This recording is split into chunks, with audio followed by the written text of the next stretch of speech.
Bom, boa noite, meus amigos. Mais uma live, nossa segunda live dessa trajetória aí, nessa pré-campanha eleitoral, onde a gente está discutindo as problemáticas do nosso município. Não só as problemáticas, mas principalmente as possíveis soluções, né? Encontrando as soluções para os nossos problemas, para que as pessoas possam cada vez mais entender a importância que tem a participação da sociedade na nossa política. E hoje a gente está aqui com a professora Ana Flávia, professora Flavinha, que foi presidente do Cidespen, travou muitas batalhas frente àquela instituição e está aqui para contar um pouco da sua trajetória, contar um pouco dos desafios que é a educação no nosso município. Eu gostaria que você pudesse se apresentar, falar para o pessoal quem é a Ana Flávia, a origem, o que levou a Ana Flávia a ser professora, enfim. A origem é ótima. Boa noite, Wagner. Boa noite a todo mundo aí. Eu quero já pedir desculpas porque eu tinha dito a alguns amigos que era também, né, no meu Insta, mas deve estar todo mundo migrando para lá, eu consegui avisar. Avisei logo o namorado. Avisei logo o namorado. Então, pessoal, boa noite. Eu sou Ana Flávia. Wagner falou das origens. Eu sou do povoado Tabuleiro dos Negros, né? Nasci lá, morei lá até 6 anos de idade e lá estudei, fui alfabetizada lá no Tabuleiro. Vim para Penedo com 6 anos de idade, então já tem um bom tempo, que eu não vou dizer quantos anos, né? Que eu não sou não boba. precisa. Eu não sou boba. Estudei a vida inteira em escola pública, cursei curso de pedagogia na UFAL, né? E foi naquele projeto que teve uma parceria com o município, né? Exatamente, uma Formou parceria. Quantos professores naquela? 150 e eu fui uma 150 delas. professores. Minhas tias estavam nesse Sim, Ivaneide, Cinda, Marineide, sim. Exato. Pois bem, estudei lá e estou na rede municipal há 20 anos. Fui agente de saúde antes, em 97, e saí em 2000 para ser professora. Desde 2000 que atua como professora? Como professora. Atua na rede particular ou diretamente Não, na rede pública? Nunca, sempre na rede pública. Na rede Já pública. ingressei por concurso. E sempre foi desejo fazer parte de ser professora ou foi surgindo, foi Sempre. acontecendo? Sempre, uma vida inteira. Meu pai não gostava de professora, né? Não gostava? Não gostava e teve uma filha professora. Eu tinha esse desejo e fiz ai meu Deus, já vou denunciar. Antigamente era científico e magistério, eu fiz o científico e depois cursei o magistério a contragosto do meu pai. E em agosto eu passei no concurso público, fui chamada só no final do ano, mas em agosto eu fui chamada e meu pai faleceu em dezembro, não chegou a me ver atuando, infelizmente. Tá, para quebrar esse... talvez não, tenho certeza que ele teria muito orgulho de mim. Ele está tendo, não tenho dúvida alguma, da pessoa, principalmente do ser humano que você... Amém. Eu mudei muito, eu era muito quieta, muito introvertida, né? Mas aí a gente vai crescendo em todos os sentidos e vai percebendo que precisa colaborar mais, que precisa atuar mais. Mas não foi do dia para a noite, né? É um processo. Então eu sempre trabalhei em escola pública e de preferência na zona rural, sempre. Marituba do Peixe, Marituba de Cima, Itaporanga. Tabuleiro trabalhou lá já? Não. Ainda não? Na origem não. Mas precisa. Precisa. E quais são os desafios do magistério aqui em Penedo? A realidade do município é uma. Eu visitei praticamente todas as escolas do município, quase todas eu visitei. E vi a infraestrutura, eu vi a dificuldade em algumas escolas em termos de espaço, né, de sala de aula, calor, quadro branco, quadro de giz ainda, enfim, eu vi com os meus próprios olhos essa realidade. E vi pessoas dedicadas, né, fazendo com zelo, com carinho o ofício. Mas a expectativa que eu tenho é de um olhar de um filho de professora, né, minhas tias. Fui diretor da escola particular por algum tempo, mas o ser professor, o olhar do professor, a dificuldade que de fato passa um professor, só ele mesmo para saber. Eu não consigo entender a profundidade que isso melhor do que um professor, não vou conseguir. Então nos diga como é os desafios, o que é que precisa para esse ofício poder ser melhor exercido por vocês?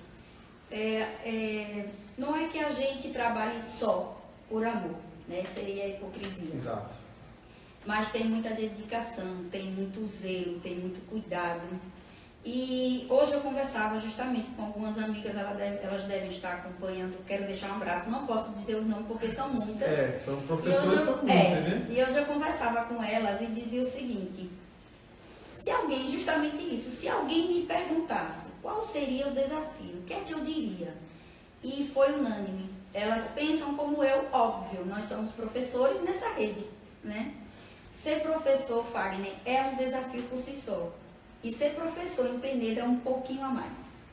Nós não enfrentamos aquela violência que a gente vê nas grandes cidades. Dos próprios alunos com o professor, muitas das vezes, os pais. Exatamente. Casos, eu não tenho do que reclamar, né? Primeiro porque eu trabalho com os pequenininhos, porque eu amo com a educação infantil e tenho uma boa relação com os pais, ainda bem. Mas ser professor em Penedo é lidar com desvalorização, é lidar com tudo isso que você falou, uma sala pequena, apertada, quente.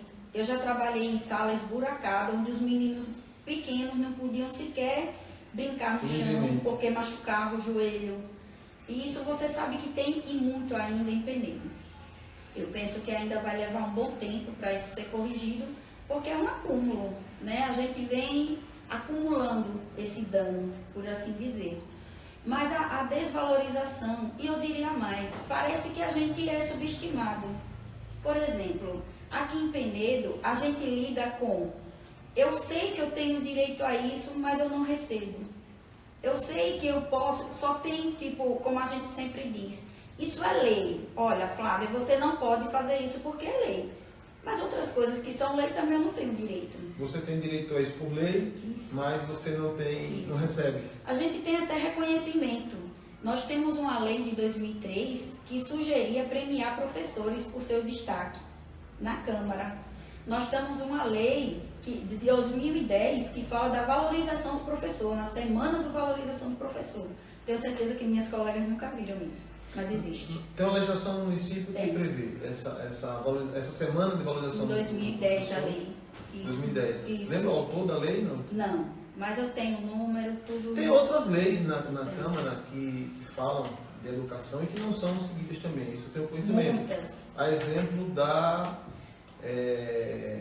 democrática, gestão democrática. Gestão democrática. Que inclusive que foi 2003. Projeto de lei do então vereador Márcio Beltrão, isso.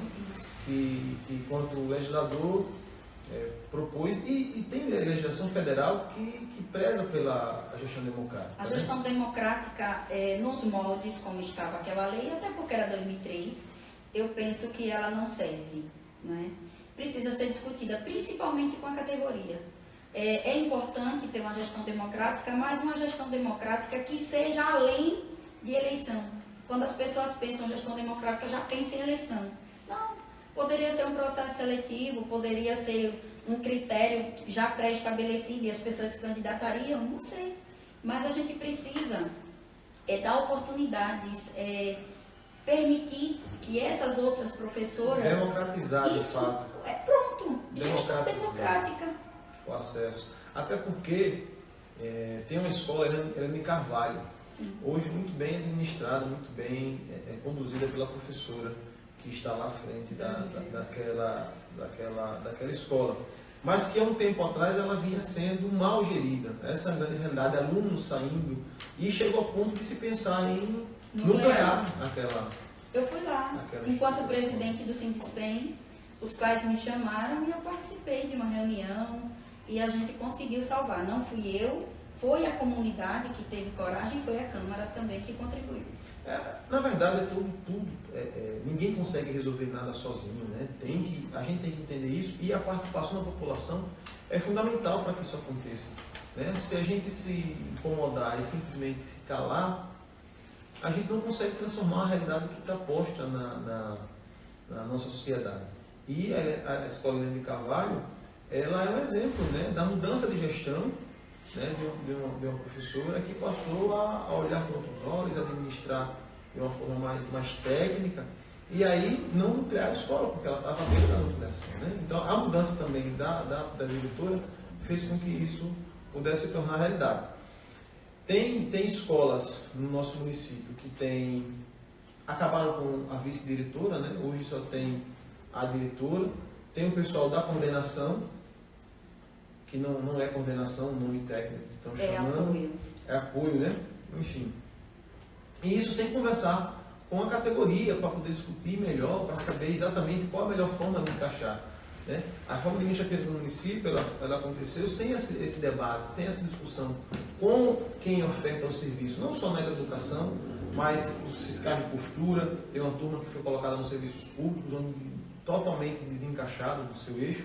E esses debates eles tinham que existir na nossa sociedade. Na verdade, me permita, a gente vai entrar numa seara que não é a minha, mas na verdade o que aconteceu com os fiscais e outros cargos que nós temos também na educação foi extinção de cargos. Né? Muitos cargos. Foram extintos alguns cargos e o que aconteceu foi gente penalizada, gente beneficiada e 2 pesos e 2 medidas. Eu sei de pessoas que tiveram seus cargos extintos, mas receberam um tratamento. E outros que receberam outro completamente diferente. Do tipo, você escolhe para onde você quer ir, e o outro tem a formação e não pode sequer. Exatamente. E a lei que extinguiu os cargos é uma lei que devia ser discutida amplamente, até porque nos lugares por onde eu andei, as pessoas diziam uma nomenclatura que me assustou inicialmente, mas eu compreendi. É uma lei esdrúxula. Foi uma aberração.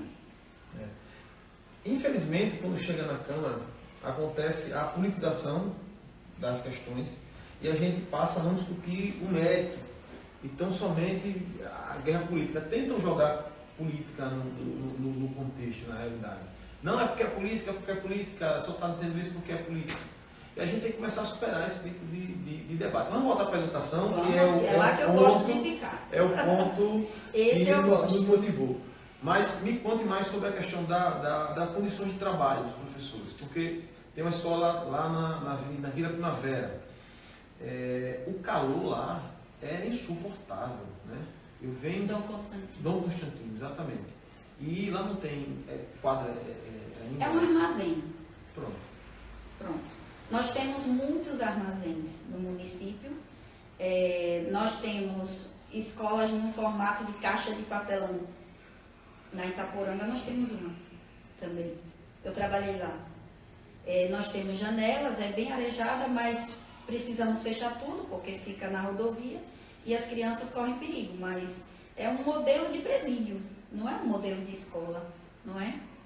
E nós enfrentamos alguns desafios. Por exemplo, eu trabalho numa localidade aqui pertinho, que é o Peixoto, todo mundo sabe. Salvo engano, da minha casa para lá são 3 quilômetros. Porém, a gente depende de um transporte que vem de outra localidade. Então, a gente sai 11 horas e fica até 11h30, 11h40, meio-dia para voltar de uma. Não tem um transporte específico para... Não tem. E a gente lida com... Você compra material para trabalhar, tem escola que você falou, ainda tem quadro de giz, e tem escola que precisa do piloto, mas não tem o piloto, nem tem para recarregar. Então, a gente compra tinta, a gente compra o papel, a gente compra a tinta da impressora ou não trabalha, ou faz em casa, e gasta do mesmo jeito.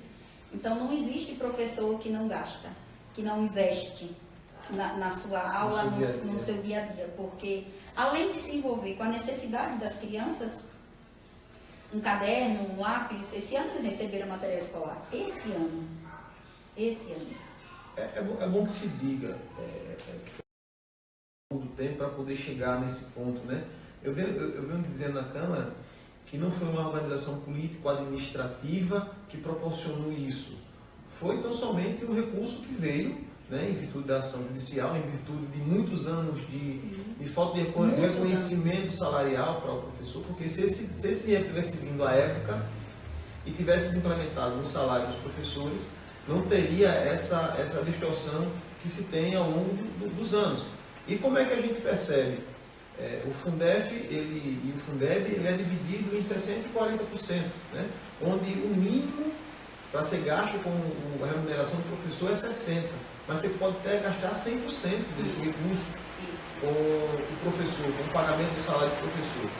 E essa ação judicial veio para reparar esse dinheiro que não veio à época, pelo cálculo que tem feito errado.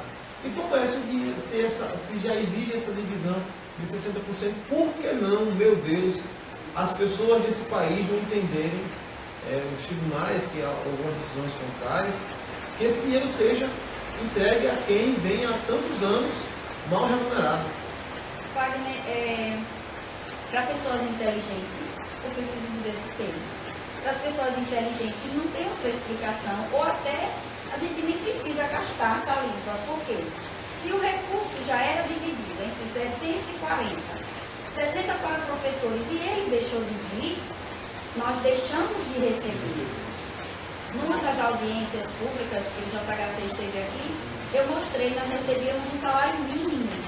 Um salário mínimo. Então, se esse dinheiro não chegou a mim e ele agora está disponível, ele me pertence. E aí os amigos que são de outras áreas da educação, eles dizem, mas só vocês têm direito? Não.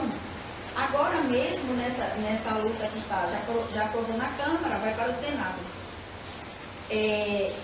Os outros funcionários também têm direito. É para a manutenção e pagamento desses funcionários. Agora quem vai decidir sou eu. Porque se você observar, eu vou pegar peneiro. Sempre peneiro. Vamos lá. A gente não recebe o piso. Né? Talvez eu não sei se você vai falar sobre isso, mas a gente não recebe o piso. Então, se eu não recebo o piso, esse dinheiro está sobrando. Se está sobrando, eu estou recebendo como? Se eu que tenho piso não estou recebendo o piso, imagine meus colegas que não têm piso. Eu tenho colegas, Wagner, que recebem abaixo do piso, e aí você vai me dizer, mas foi lançado um desafio. Ninguém recebe o piso em peneiro. Ninguém. Não sou eu, nem é a Maria, nem é o Zé. Ninguém recebe. Essa é a verdade. Eu tive uma discussão, um bate-papo informal, falando sobre isso. E na cabeça de quem está lá, acha que o piso é não receber menos do que o valor que está lá, né? Como sendo o piso. Mas o piso é início de carreira, e a lei diz isso bem claro. O nome é claro, piso. É início de carreira. É para quem está entrando na função pública naquele momento. Imagina que você está há 20 anos, há 25 anos, que muitos já estão perto de chegar nos 25 anos. Mais de 30. Continuam a trabalhar, Muita gente, mais de 30.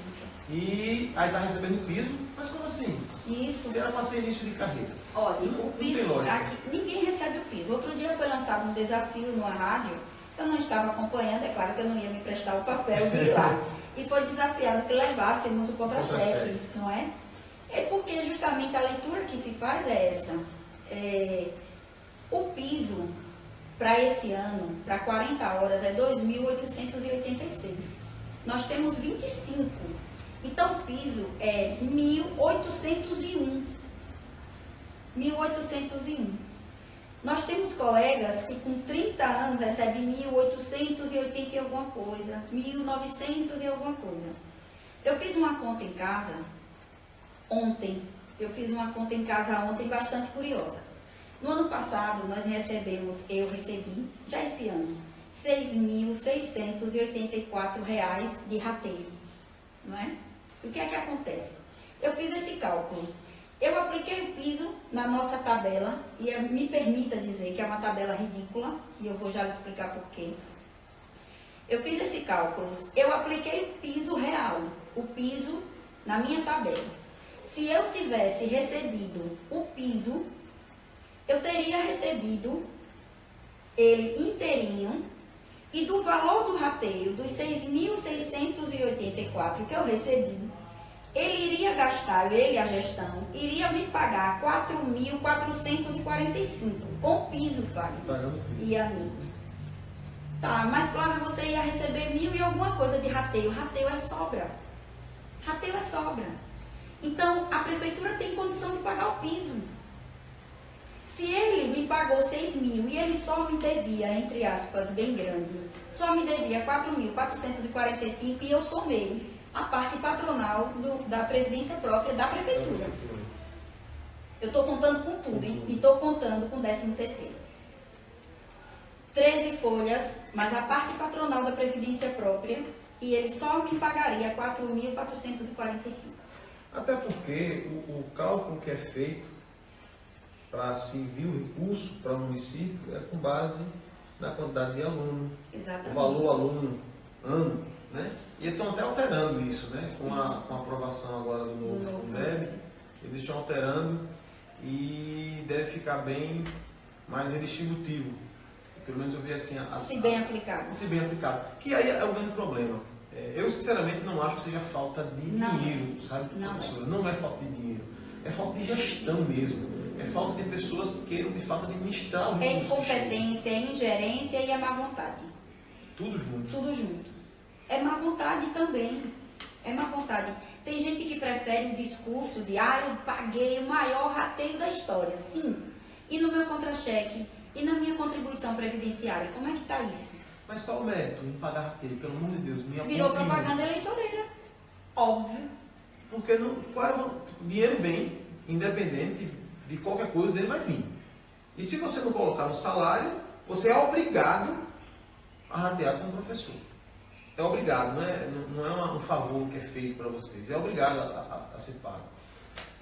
Muito se fala sobre isso e já tentei provocar vários debates, pedindo ao Ministério Público para que viesse. Infelizmente, a gente lá na Câmara, a gente não consegue tratar alguns assuntos com a seriedade que é devida ao assunto. E o professor... Com responsabilidade. Também.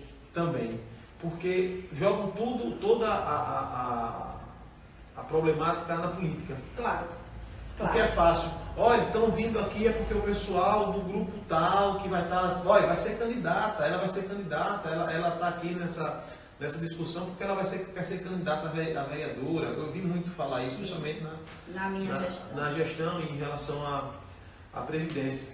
E eu digo, mas que bom, né, que ela queira se candidatar e ocupar um cargo, porque ela tem disposição, ela tem vontade de querer fazer as coisas. Eu não vejo com maus olhos, não, porque quando a gente não se envolve nessas questões, a gente deixa que essas más pessoas que não conseguem gerir bem, que não têm uma boa vontade com o próximo, a gente deixa eles lá, ocupando esses espaços. A gente já tem forasteiro demais na cidade. Muito. A gente tem forasteiro em cargo público, a gente tem forasteiro em todos os espaços e principalmente na política.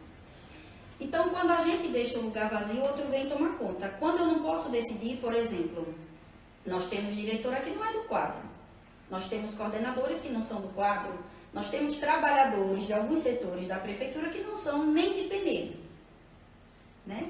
Nós temos gente capacitada para isso. Nós temos gente pronta para isso, que conhece o trabalho, que mora aqui, que tem condição de assumir. Mas na questão política é pior, porque na questão política sou eu que escolho. Então é pior. Nós escolhemos. Né? Pois eu digo nós porque quando eu digo na Câmara, a Câmara aprovou um projeto, mesmo que eu tenha votado contra, mas a Câmara aprovou. E é como jogo, né? Acabam tentando jogar todo mundo no mesmo bolo, né? E brincam com as pessoas. Uma prova disso foi a Previdência Própria. Brincam com as pessoas. O projeto que bonificava o professor, sim, eles jogam informação totalmente equivocada e as pessoas não conseguem enxergar muitas das vezes. Eu pedi vista desse projeto, não sei se você lembra que eu pedi vista, aí um jornalista me perguntou se eu não tinha medo da represália que poderia vir, né, porque o servidor era um projeto que bonificava o servidor. Mas eu pedi vista porque eu não tinha lido o projeto, para poder ler o projeto, e vi que ele estava bonificando o professor com o salário do próprio professor. Eu dizia, tirando do bolso esquerdo para o direito. Para o direito. Isso é bonificar? O que de fato bonificou foi o pessoal dos 40, né? Foi ótimo. Esse pessoal realmente foi bonificado.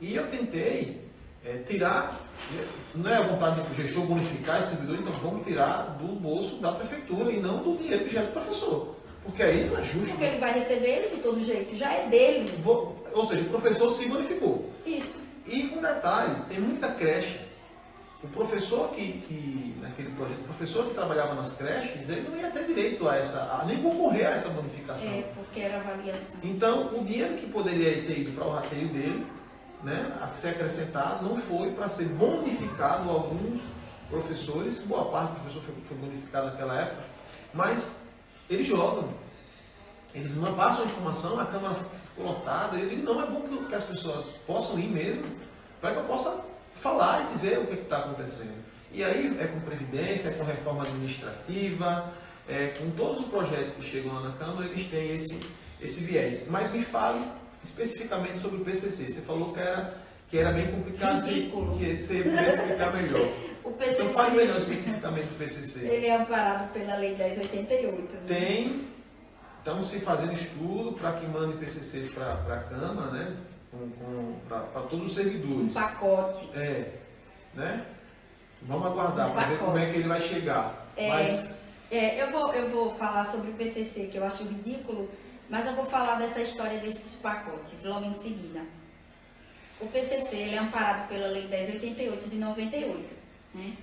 E ele, na época, ele foi feito de pacote. O Milton Canuto, que é muito conhecido, fez para todo mundo. Né? Para todos os municípios. Todos os municípios. Então é a mesma receitinha. Talvez naquela época as pessoas não tivessem interesse. Eu não participei. Eu ainda não era da rede, mas talvez eu nem tivesse participado, né? Talvez eu tivesse perdido essa oportunidade. Mas olha só. Nós temos uma tabela, primeiro. O PCC é o Plano de Cargos e Carreiras da Educação. Então é de todo mundo. É da professora, é do vigilante, é da merendeira, é da serviçal, é da nutricionista, é do motorista, é de todo mundo. Já começa por aí. Só tem implantação do PCC professor e agente administrativo e secretário, só. Aí você me pergunta, mas professora, como é que ficam os outros? Não ficam. Aí vamos lá. Começa a ficar ridículo aí. Primeiro, nós tínhamos, quando nós saíamos, a tabela ela tem por titulação e por tempo de serviço.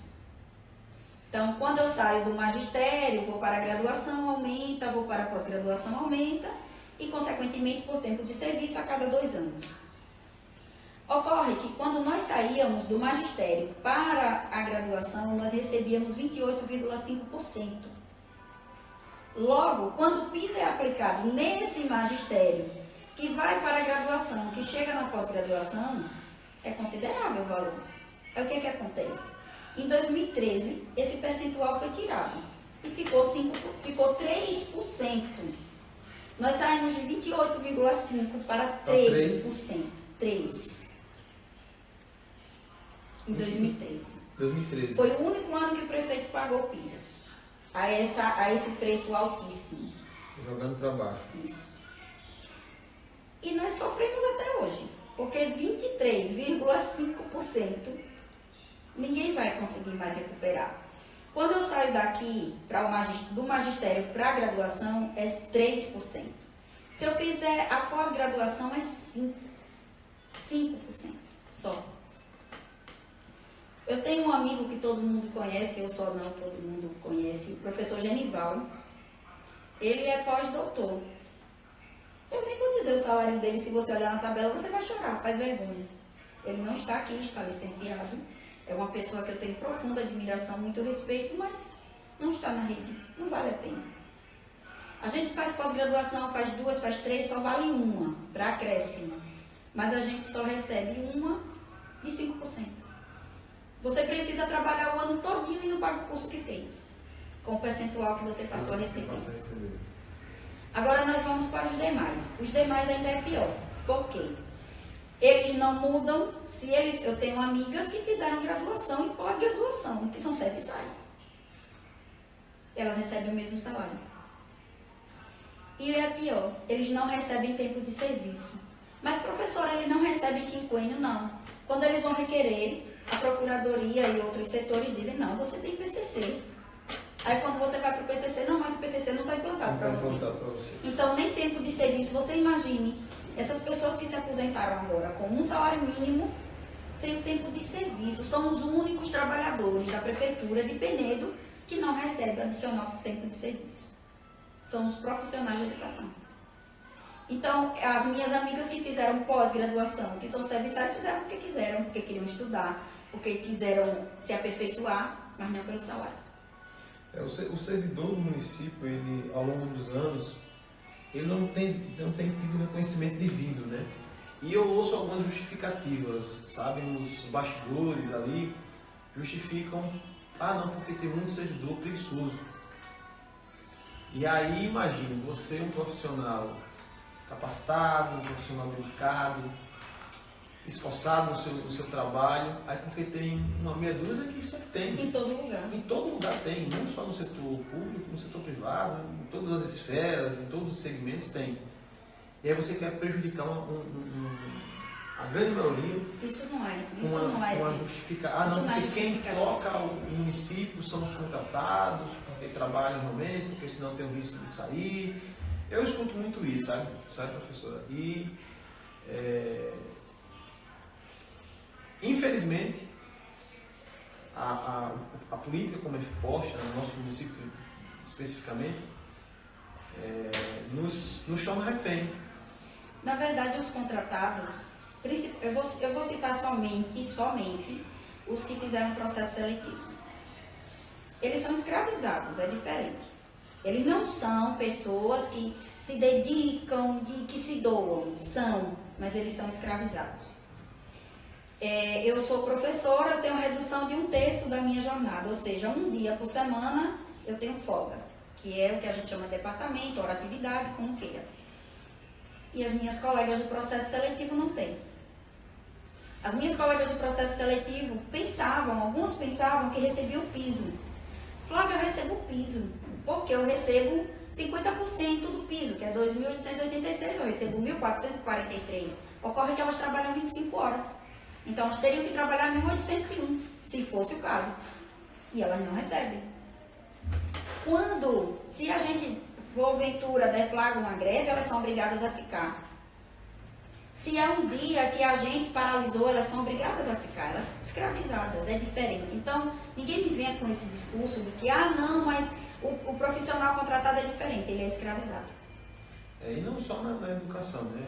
A gente vê uma substituição dos contratos por mês, na educação, em várias áreas, que vai além, né? Tipo, se esses já são escravizados, imagine esses outros que não podem adoecer, que não tira férias, não tem décimo. Não tem direito a absolutamente nada, não tem direito a absolutamente nada.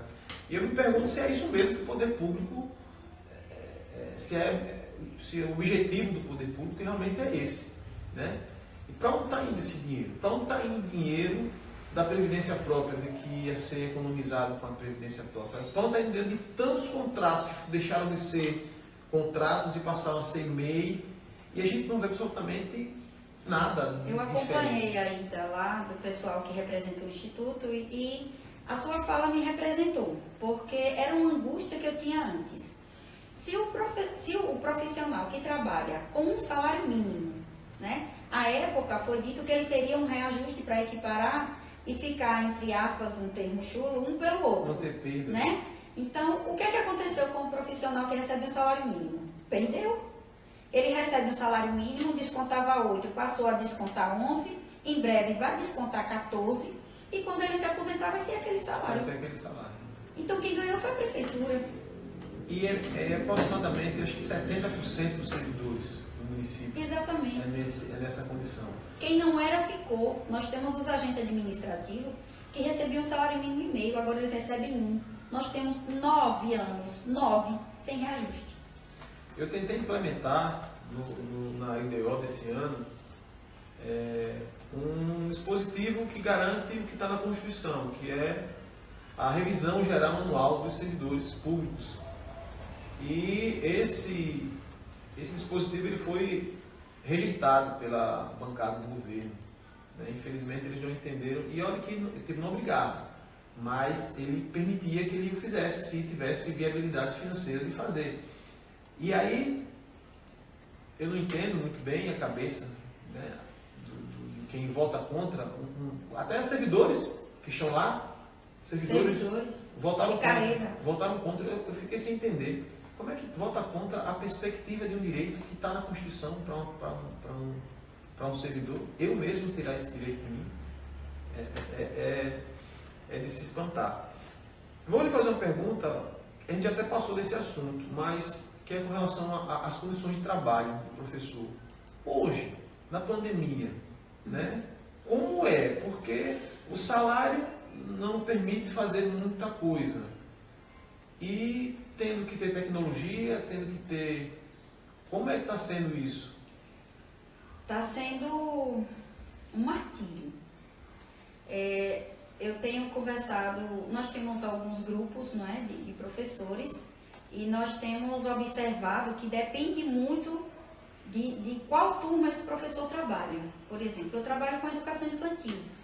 Então, a pandemia veio o seguinte, vamos somar o ano de 2020. Primeiro, em 2020 nós tivemos um reajuste da União, do piso, de 12,84%. Nós não vimos um centavo. Já estamos terminando julho e não vimos nada de dinheiro. Então, nem sei se a gente vai ter reajuste esse ano, eu penso que não. E a gente já se distancia do piso. O dinheiro está vindo. E nós já temos em conta 17 milhões. Então, esse vai ser um ano de grandes perspectivas, mas não para o professor, nem para os demais profissionais da educação. Então, quando veio a pandemia, primeiro suspendeu as aulas, porque realmente estava todo mundo perdido, né? Ninguém sabia o que ia acontecer e quanto tempo ia durar. O que é que nós temos hoje? Nós temos professores que imprimem atividades em casa, porque tem crianças e jovens e adolescentes que não têm internet, não tem um celular, ou a mãe tem um celular, mas é com dados móveis, e eles, na minha turma, os meus pequenininhos, a mãe disse, olha, professora, não dá, porque se eu baixar um vídeo, acabou meus dados móveis, e a gente sabe que é. E nós temos internet, que seria boa, mas a gente sabe como é isso, volta e meia a gente diz, não deu porque estou sem internet, choveu, está sem internet, não é? Então nós temos professores que estão imprimindo atividades em casa porque eles não têm. Nós temos professores que estão tendo que usar a sua internet, usar os seus equipamentos. E o que mais me incomoda, nós temos professores que não têm sequer notebooks, porque eu sei que não tem. Eu sei de amigas que pagam para pessoas que têm um notebook para fazer o trabalho. E me pergunte quantas vezes alguém perguntou, está tendo alguma dificuldade? Você tem internet na sua casa? Você tem um notebook? Ninguém. Mas não é de surpresa para ninguém dessa rede, porque a gente já está acostumado com isso. Olha, você tem que fazer isso, você tem esse prazo, você precisa me entregar esse relatório, você precisa me entregar esse plano. Sim, onde? Ah, peraí, Flávia, mas esqueci de lhe perguntar, você tem um notebook? Você tem internet na sua casa? Você está podendo pagar? Ah, mas Flávia, o professor é tão pobrinho assim. E se ele não tiver? E se ele tiver lá numa dificuldade financeira que não é difícil? Fagner, muitas e muitas professoras sustentam suas casas. Ou porque são mães solteiras, ou porque o marido está desempregado. E você acha que entre comer e comprar um notebook, ela vai comprar um notebook? Ela não vai. Com certeza que não. É interessante eu já vi projetos, eu acredito, que para subsidiar o professor, o servidor, para a compra de notebook até mesmo. Eu acho que poderia ser uma iniciativa do poder público esse financiamento. Eu acho interessante, e aí eu vou ver com o pessoal, para propor uma indicação de projeto para que o executivo, eu não sei se subsidiar, se entrar com uma contrapartida, enfim, até porque é a forma que vocês vão ter como trabalhar, porque sem essa ferramenta, realmente fica difícil você elaborar algum conteúdo, porque por mais que o celular com o smartphone ele atenda a algumas situações, para outras não, para digitar, para elaborar projetos. Veja você, um professor que trabalha com, eu vou para a profissão do meu excelentíssimo, um professor de história, quantas turmas ele tem? Então, se ele formar grupos de WhatsApp, ele vai ter vários grupos, com várias turmas chamando, com vários vídeos para gravar. Primeiro, o celular dele pode nem suportar. Então, isso é um cenário de modo geral. Eu vejo as pessoas perguntando como é que as crianças estão, como é que os alunos estão, os pais. Mas ninguém pergunta pelo professor. Sim, mas e você, professor? Você está tendo que fazer isso tudo, está tendo que cuidar dos seus filhos que também estão em casa. Seu marido está desempregado, por exemplo, você está tendo que cuidar da sua casa. Como é que você está? E emocionalmente? Questionário eu já respondi muito. Perguntando da minha saúde emocional, mas eu ainda não tive retorno. Então você tem pessoas, Fagner, abandonadas. A verdade é essa. Os profissionais da educação estão abandonados. Você consegue enxergar uma educação de qualidade pública sem a valorização de quem está lá na ponta, levando o serviço público a acontecer? Eu já ouvi que a estrela da educação é o aluno. E eu até acredito nisso. Mas para que a estrela possa brilhar, ele precisa de um professor que faça isso por ele. Mas no discurso é sempre o professor. Nas musiquinhas, o professor. Na campanha eleitoral, o professor. Mas depois, o professor passa a ser um empecilho. Nós temos professoras depressivas e professores também depressivos. Nós temos pessoas aí com grandes dificuldades de doença, Fagner, de doença, que não consegue fazer uma cirurgia, que não consegue fazer um tratamento, que não tem um acompanhamento psicológico adequado porque ele não pode pagar. E ninguém pergunta como está essa pessoa. E o que é dele ainda é tirado. Que no caso, esse recurso que está vindo, ele não é para decidir se você quer repassar. Repassar. Não é pagar, é repassar. O dinheiro não é seu. O dinheiro é do professor. 60% é do professor e 40% dos demais. É no mínimo. Olha, eu penso o seguinte. Se gastar 100% desse dinheiro, desse recurso com o professor, ainda vai ser pouco para poder fomentar de fato para que os alunos tenham perspectiva de crescimento. Você coloca numa sala de aula 30 alunos, 25 alunos, com o professor desmotivado, como você falou, psicologicamente abalado, e com o mesmo de problema em casa, financeiro principalmente, porque dependendo principalmente, ou emprega na prefeitura, que é a forma como eles conseguem os cabos eleitorais, que é a forma como eles fazem, ou no comércio. Né? E não tem uma política de trazer empresas, trazer indústrias. E aí... Não tem política de formação de professor. Você quer fazer uma pós-graduação, você paga. Né? E eu já disse, o retorno não vem. Nós fazemos porque queremos, mas não visando o financeiro, porque esse não vale a pena. Não é? Você não tem um incentivo. Por exemplo, essa lei de 2003, ela sugere premiar o professor com abonos pecuniários, com viagens e com bolsas de estudo. Bolsas de estudo. Já pensou, você facilita um curso de mestrado e forma seus professores? Já pensou, você deixa o seu professor, ele sabe, olha, Fagner, eu penso o seguinte, eu digo sempre que o pior é você saber que tem e você saber que ele não está sendo aplicado devidamente. Se não tem, se eu tenho aqui R$100 e eu preciso dividir para 2 pessoas e eu sei, olha, era 100, é 50 seu e 50 do outro. Mas se você sabe que tem 100 e o 100 não chegou nem um centavo para você, você diz, ué, mas eu não tinha direito a uma parte? Então, quando a gente sabe que tem, que o recurso chegou, em janeiro e fevereiro não teve aula. Foram mais de 3 milhões que chegaram. Aí nós vamos pagar no sábado letivo, claro, não teve por causa da pandemia. Nós vamos pagar no sábado letivo. Mas o sábado letivo não é remunerado. Mas se eu faltar, desconta. Mas eu não recebo extra pelo sábado letivo. Então tá tudo torto. Tudo. Se você me disser assim, Flávia, tá feliz com alguma coisa? Eu tô com o meu trabalho porque eu gosto dele. Com as minhas crianças porque é lá que eu sou feliz. Mas se você me disser, vale a pena ser professor nessa rede, não. Eu acho que tem alguns professores aí nos acompanhando nessa noite, nessa live. Deixa eu ler aqui alguns. Tem algum comentário específico aqui? Agradecendo a Flavinha, mandando um abraço, Carlos Eloy. Oh, coisa boa. Carlos Eloy. Olha, eu tava sentindo dó disso, né? Porque eu disse, caramba, eu nem vou poder dizer aos meus amigos, ei, eu tô vendo, obrigada. Carlos, um abraço. Eu sei que minha família tá acompanhando. Eu sei que minhas amigas... Pela escolha da Flavinha, parabenizando você como vereador pela tudo que está fazendo em relação à educação e Junta aí dos dois aí. Eu já aproveito e peço desculpas porque a gente não pode interagir com as pessoas, a gente tá mas fica o abraço carinhoso sem mesmo. tanto acesso, mas esse tema, especificamente, a educação... Pergunta, quem quiser fazer pergunta. Se alguém quiser fazer alguma pergunta, estou aqui com o telefone aqui, eu posso ler aqui a pergunta para poder fazer aqui, se alguém tiver algum assunto que não foi abordado ainda, acho que a gente só tem mais alguns minutos, talvez 15 minutos, um pouco menos, mas a ideia, na verdade, é trazer essas problemáticas e ver soluções. Por exemplo, um projeto para fomentar a compra do notebook.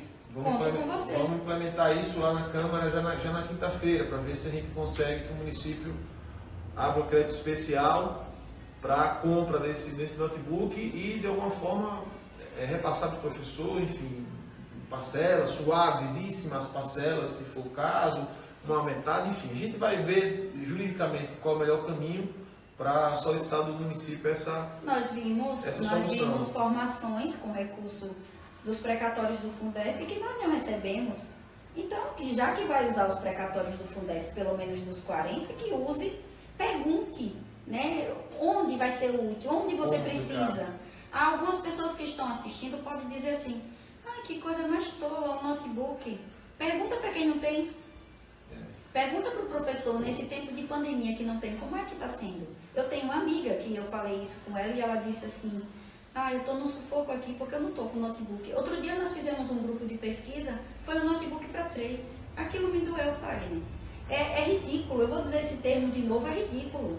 Um professor eu saio de casa às 6h30 da manhã e volto 11h30, 11h40 e saio 12h30 e chego 5h30, 5h40. Eu não sou casada, eu chego em casa, graças a Deus eu tenho uma família que está me esperando com café feito, mas eu tenho pessoas que acordam cedíssimo, deixam o almoço pronto, volta, tem filho, tem marido, tem casa, e ela não tem o mínimo de atenção do município, e aí na propaganda tira foto com o professor, você faz a diferença.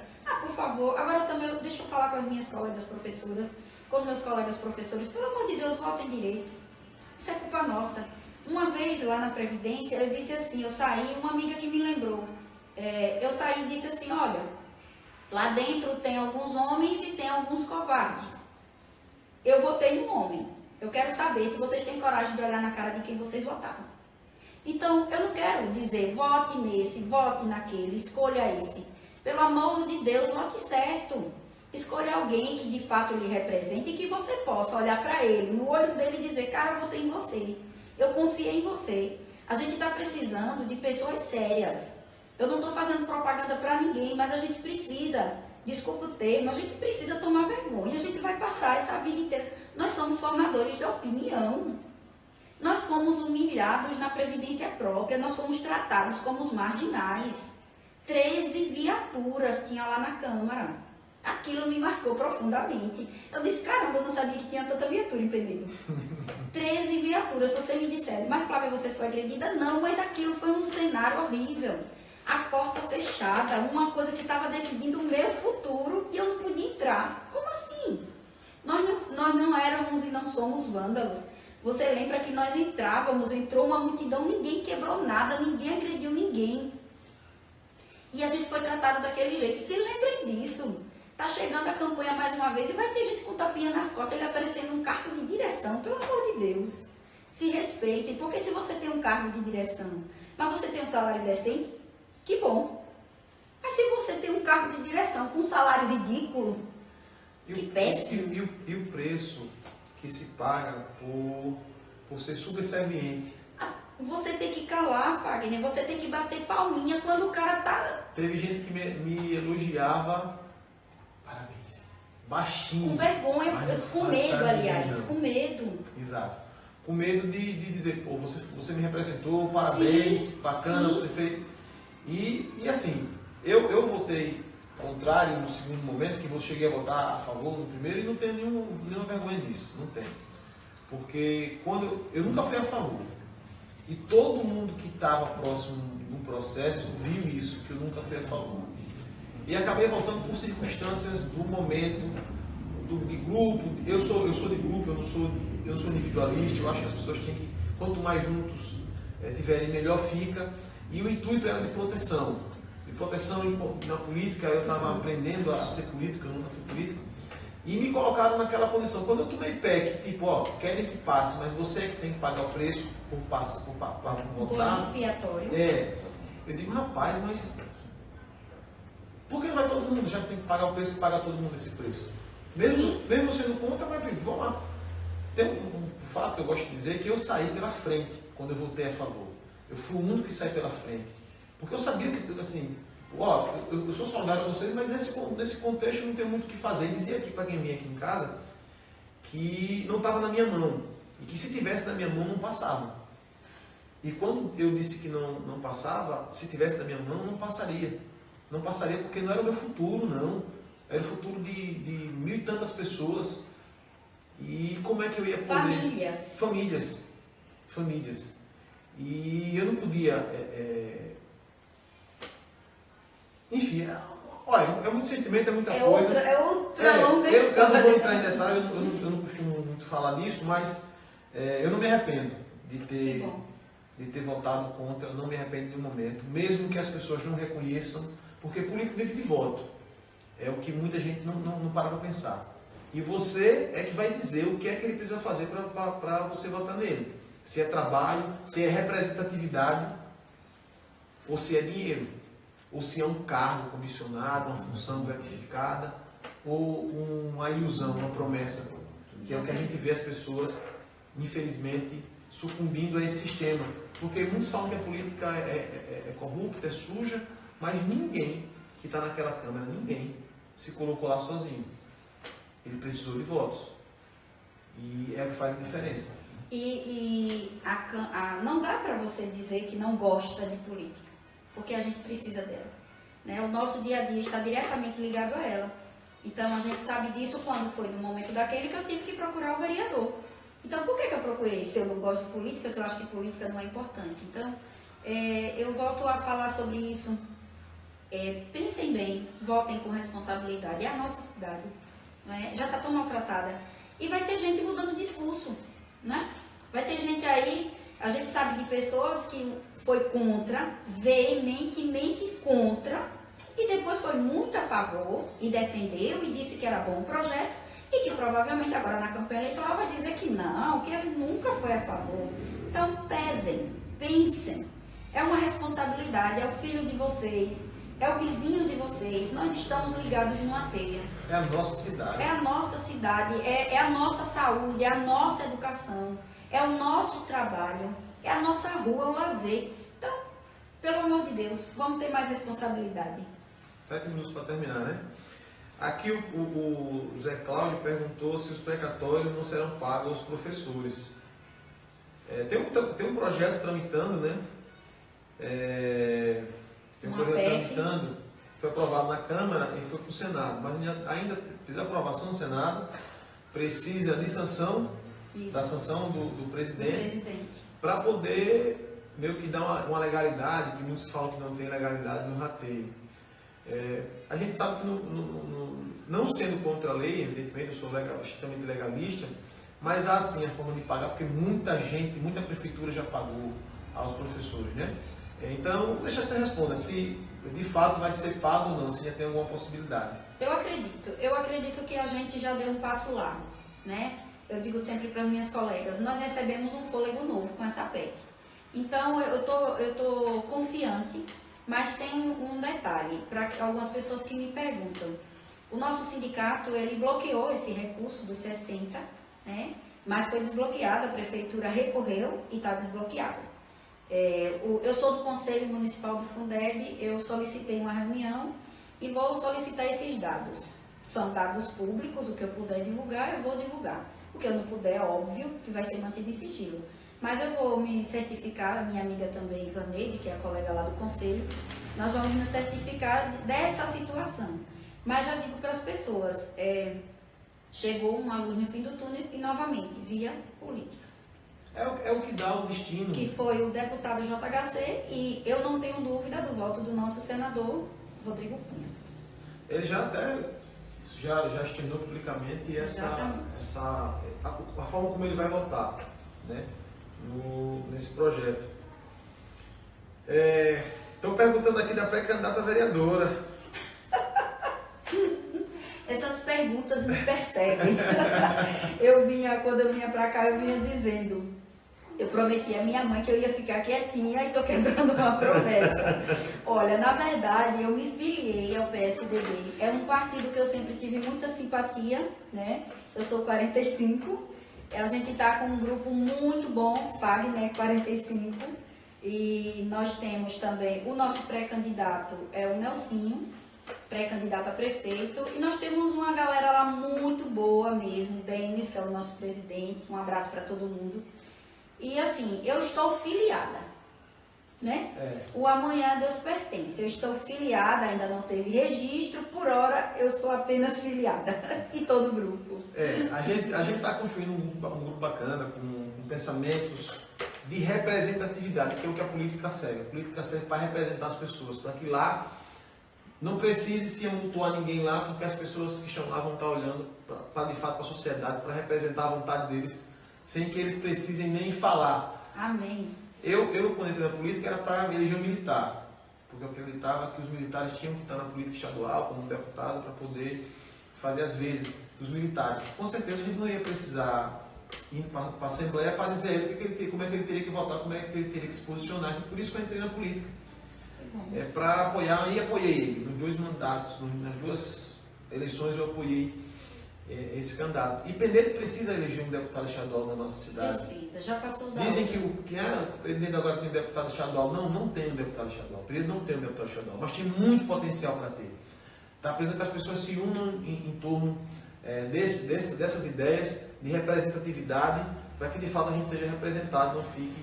Então o PSDB está assim construindo um grupo forte para essas eleições, está coeso, está batalhando muito para que a candidatura a pré-candidatura do Nelsinho se torne viável, e isso depende de nós. Né? A mudança que a gente quer, ela não vai começar de terceiros, ela não vai começar em outro lugar, a não ser dentro de nós. A mudança começa na gente, e a gente vai externando e vai mostrando com exemplo, e vai modificando a casa, a rua, a cidade. E assim a gente está tentando fazer com o novo PSDB e com o toque do antigo PSDB, que o nosso antigo presidente do PSDB, nosso, porque já estou, né? O PSDB, enfim, o Ronaldo Vicente. Meu amigo, meu irmão, pessoa que eu tenho um respeito muito grande e muito carinho também. Uma pessoa muito decente, que tem uma reputação tem reputação positiva na política. Ele, como ex-presidente do PSDB, ele vai nos ajudar, não declarou apoio ainda à candidatura do Nelsinho, mas se colocou à disposição de um projeto novo. Ele me disse, e vou repetir as palavras dele, eu não posso errar mais nas minhas decisões. Eu já errei no passado, não quero errar mais. E eu acho muito louvável isso dele, de querer construir isso. E o PSDB está construindo, né? A pré-candidata Flávia, a gente está trabalhando todas as possibilidades. O grupo está forte, o grupo está coeso, em busca do objetivo. O objetivo não é a eleição, ela está eleita ou eu estou eleito. O grande objetivo do PSDB é mostrar uma cara nova. Eu acho que é fazer com que as pessoas enxerguem que é possível sim a gente tomar conta da nossa cidade, cuidar da cidade e cuidar das pessoas, que é o principal objetivo. Mas vamos voltar para a educação, que a política ela vem, mas ela é importante. Né? A política ela é importante, que é cuidar os rumos da nossa... Para finalizar, quanto tempo aí está faltando aí da live? Um minutinho? Você quer entrar e sair do grupo? Vamos se despedir do pessoal. Eu acredito que a educação é o que vai transformar